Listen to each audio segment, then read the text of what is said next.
Hi guys, welcome to Reddit Rabbit Hole. Today, we are looking at the question, what is an extremely common thing that others can do, but you can't? Please don't forget to like and subscribe to the video, so YouTube gods are pleased. Without further ado, let's get started.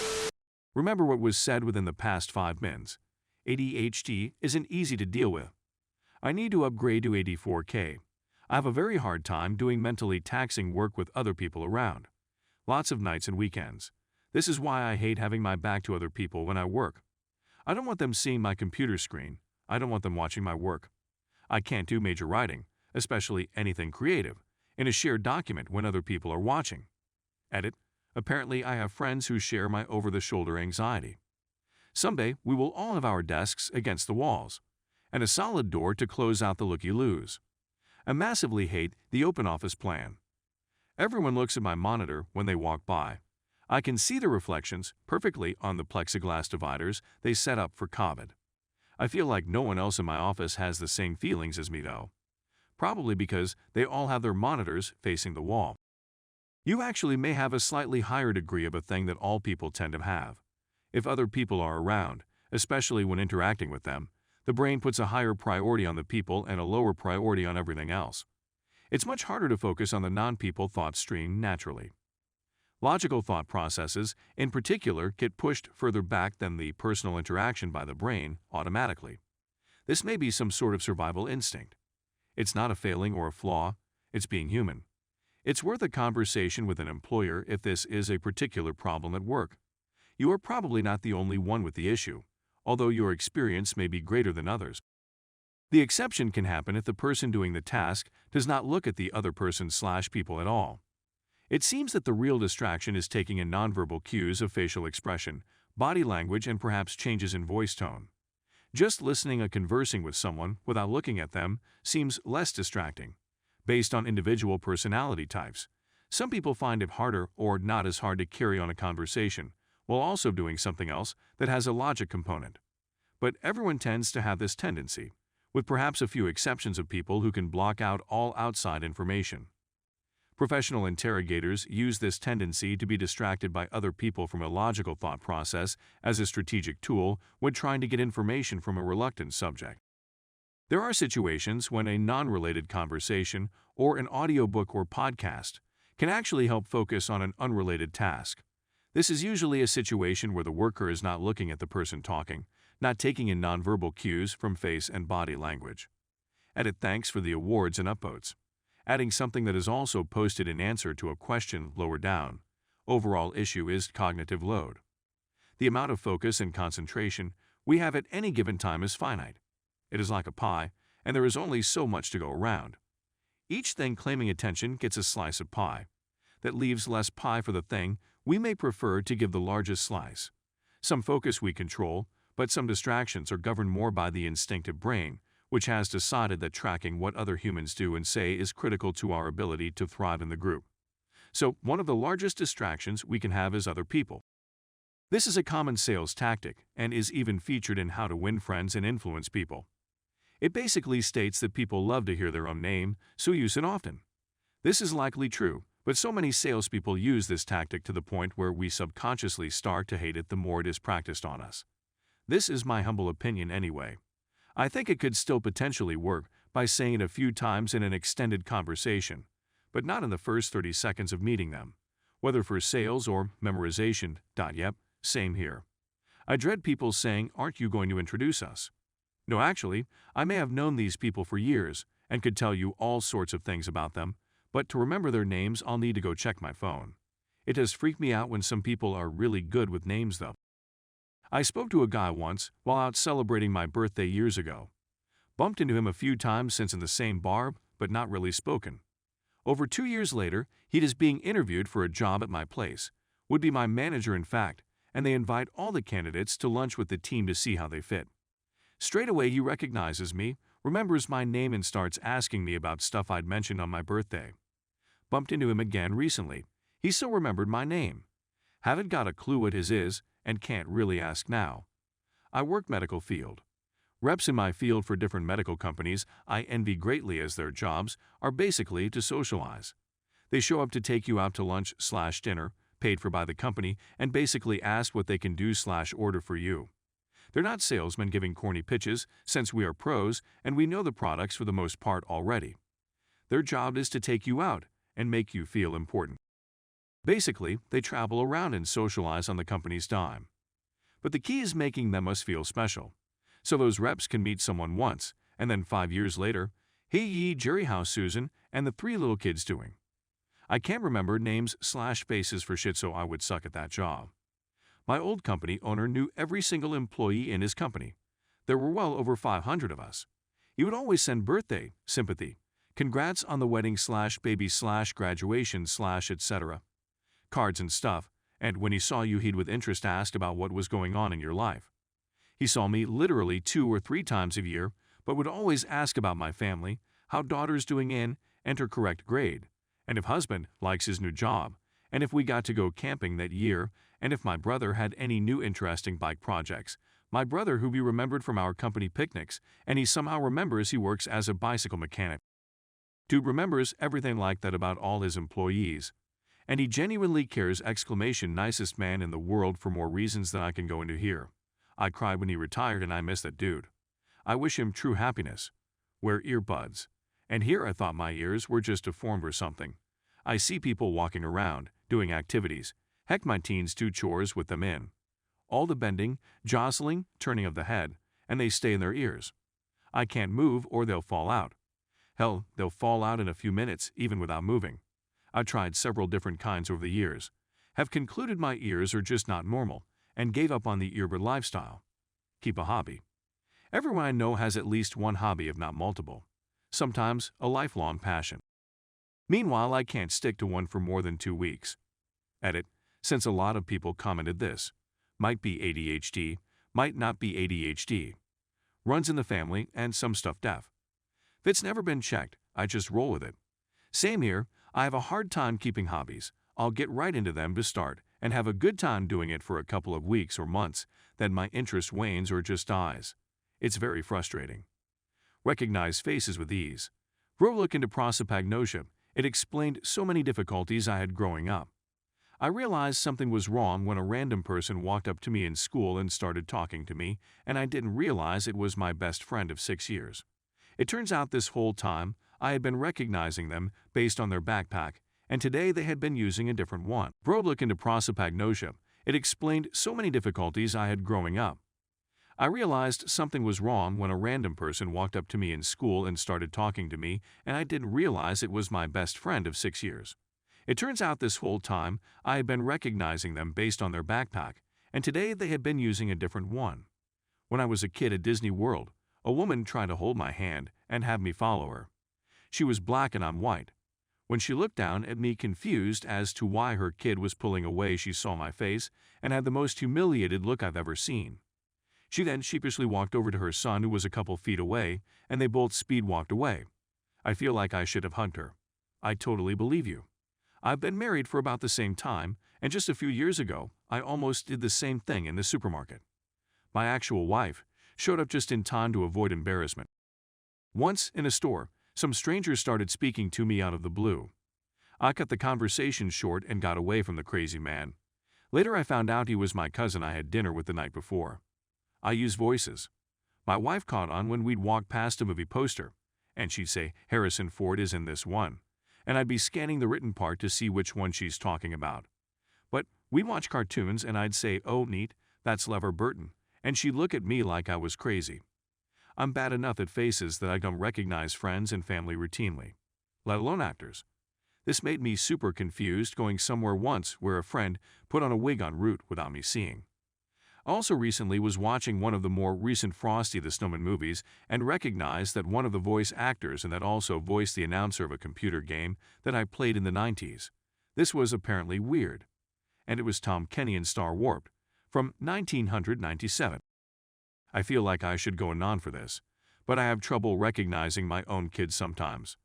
My daughter in particular, if I don't see what she's wearing when we leave the house, I'll struggle. Scout meetings, where all the girls are wearing the same thing, can be challenging. You know when you're swimming and when you go down in the water and when you come up. I see people that can just open their eyes as if they don't have water on their faces. I can't do that. I have to wipe off all the water on my face before I can open my eyes. Else it stings, and it is really uncomfortable. Go to bed early. I have a very unusual sleep schedule due to work, and if I need to be up at a particular time outside that schedule, I often get advice like, just go to bed early so you can wake up. People say this as if it's perfectly normal and sane, but I have no idea how it's even vaguely possible. I can maybe get to bed 15 minutes earlier than usual if I need to, but if I try to go to sleep 3 hours before my usual time, I just lie in bed for 3 hours not sleeping. If I need to adjust my sleep schedule, I either need to go forward by staying up super late for a few days, or do it slowly over the course of weeks or months. Wife can't remember left and right while giving driving directions. You'd think she'd be 50/50, just guessing, but as a mathematician, I find it curious that she's closer to 85% incorrect. 12 years of data collection music. Can't carry a tune, can't play an instrument, can't even whistle. Not for lack of trying either, I just have no rhythm and can't hear pitch. I was watching a singer react to a song and she was able to know the note by hearing it, and I was just like, how? Edit. Obligatory while this blew up. For context, since I was a kid I was in music programs. I tried trumpet, clarinet, piano, guitar, drums, and choir. My mom really wanted me in this, but it just wasn't happening. My Christian school teacher gave me an A in our mandatory choir class if I promised to just mouth the words. For those saying practice, it's like practicing holding water in your hand. As fast as I learn it slips away. I still love music, I have just resigned myself to shower performances. Talk. I had a botched intubation that caused damage to my esophagus and vocal cords, so now I can't talk beyond a croak. I don't talk in public at all because no one would be able to hear me, so my husband has to go everywhere with me to communicate for me. I don't feel like I have an existence of my own anymore, it's scary all the time. What if I need to scream? It's a good thing I was a megadork in high school and took miming classes. I communicate through extremely broad gestures, and that works pretty well most of the time. Casual sex. My brain will fall in love with anyone I am intimate with. I used to think there was something wrong with me for wanting my partner to be exclusive with me because modern society/hookup culture values emotional detachment, but now I know it's just not for me. It's okay to want to be loved and cared for. It's a good thing. Catch those feelings. Math, of any kind. I'm 36 and I've got a second-grade math education. I passed by the skin of my teeth in school so I could graduate, but I can't do much beyond basic addition and subtraction, and don't talk to me about calculators. I don't know how to use those with higher math either. Even geometry was a struggle. Everyone constantly was saying, oh, Ida, so easy, no one fails geometry. Yeah, well, I did. Twice. Luckily, I moved across state lines to different schools and had enough math credits to slip by very quietly. Other than that, nope. Keep up with housework. My house is a disaster until I hyper-focus 2 hours before guests are supposed to arrive. I feel frustrated and upset by the mess and want so desperately to clean, but cannot do it. Thanks, ADHD. I have severe anxiety when it comes to driving. I understand. Same. I have a license and I drive my dad's car sometimes, but I still find it difficult. I just don't know what to do when the rules of the road can't be applied, and when others constantly break them. I've been beeped at and passed because I was stopped at a yield sign looking for an opportunity to turn onto the road with loads of oncoming cars. And there's so much stuff to keep track of from inside a box with limited vision. I just don't understand how people can relax and even find time to text. When someone says they go on a drive to unwind, it blows my mind. I'm insanely amped up every time I get out of the car. Driving on the open road is bad enough, but I just can't do city driving. Narrow streets, no sinks, no road markings, no logic to traffic lights. Finding a parking spot, I just hate dealing with it. I'm terrified of driving. I went to Driver's Ed once and quit the third day because they showed gruesome videos of people ejecting from cars from eating or not paying attention. Yes, those videos were real. And every time I give some sort of impression that I am interested in taking it up again, my father shows an idiots in cars #120 video on his YouTube in the living room. Such supportive people. I have that. But on some of my meds, I've started to have vivid mental images that flash in my mind. It's like being fully aware and seeing, or like photographs instead of concepts of things. I was shocked to experience a true mental image. I can't invoke a mental image, but I can sometimes get a flash of one. I can't make pictures, but I also can't remember what people look like and would be useless to police. My husband gets very upset when I said I can't picture him. I know things, like that he has brown hair. But that's more memory than being able to see it. Weirdly, I recognize people when I see them and always changes. So I must have like a list of facts about them in my head. I can't for the life of me tell you if I would like rearranging my furniture or what furniture I would like in my apartment before him seeing it. Other people seem to be able to rearrange rooms in their head. I just can't. Doesn't work. Yeah, that's an evolutionary trait. My babies were all super adorable, but seriously, everyone else's baby was ugly as shit. Guess me and my wife are just blessed. /S. Seriously though, parents see their baby as cute because it helps our species survive. Babies are not cute though. It's just your brain tricking you. They don't get cute for several months at least. As a father, I didn't really find them that cute until they really started making eye contact and interacting with me, as I didn't get to have that level of bonding that mom got by carrying, delivering, then breastfeeding the baby. Think it works a little less on fathers than it does on mothers, but it still does factor in. My niece looked exactly like Ed Sheeran when she was born and my sister wasn't happy I pointed it out. I wasn't trying to be rude, just made an observation. But like a year later, my sister was looking at photos of the baby and she was like, wow, she did look exactly like Ed Sheeran. I don't even particularly like kids. Maybe it's because I have Asperger's, so I'm already a bit uncomfortable around new people. But to me, almost anybody lower than the age of about 16 puts me on guard, like when you see a spider scuttle under the couch and you can't find it afterwards. I just can't relate to them, nor can I easily establish common ground for the sake of conversation. I can occupy a room with them, but I'm sure not making a new friend while I'm in there. Babies are downright ugly. I've never seen a baby and went, wow, that's a cute baby. I don't hate them, but I sure don't see anything to specifically recommend them over, say, a kitten or a puppy. I'm not a sociopath. I recognize that they're a necessary state of human development, and I'd absolutely protect one from harm if needed, but I'm not going out of my way to babysit or volunteer at a daycare center. Remember lyrics, lines, a lot of proper nouns in pop culture and stuff. But I can mentally/visually replay walking up to someone's desk and read their nameplate from the mental image, even if I can't remember their name directly. I've got near-great visual memory back to when I was in a crib, excellent visual and process memory, and mental maps of locations and spaces. I could tell you exactly what's in my fridge right now, how much, and also where everything in the house is, what's out on what surface, etc. It's just almost like I was looking at it for real when I think about it. While if I need to say Brad Pitt, I'll say something like the guy that was in the movie with the agents that were married and working against each other, and he had a cameo in the sitcom with all the friends in on Friends, instead. Or when memorizing a play or poem for school, speech for a wedding, I'll cram and think of nothing else hours or days, right up to the point of presentation. Do it, and the memory just wipes. Gone. But I can do work presentations and speeches fine, if I do it with short topic notes, and I learn to know the material well enough to fill in the details on the fly. Can't do rote to save my life, but off the cuff is easy. Unless I can make a pattern of it. If can figure out that a phone number is, say, 34,752, which can turn into 3 plus 4 equals 7-5 equals 2, then I'll remember it forever. Or if it's a visual pattern keypad, or anything I can understand why usually sticks, but if it's just because, it gets flushed down the mental toilet as junk data. Have strong opinions about food. People will say, oh, this restaurant is amazing, or this city has great food. Although I can tell the difference between a bad pizza and an amazing pizza, I don't really have a preference between the two. Could also eat same food every day, no problem. GF is total opposite. I always joke that if they made kibble for humans as cheap as dog food, it's all I would eat. Even looked at bulk ordering pemmican once, but it's expensive. Anything to do with finances? I don't know why, I just can't understand any of it. I work, make money, and pay my bills. Other than that, buying a house, car, loan stuff, mortgage stuff, I'm so lost. We were looking to refinance and heard my husband talking about the arm or no arm, totally lost.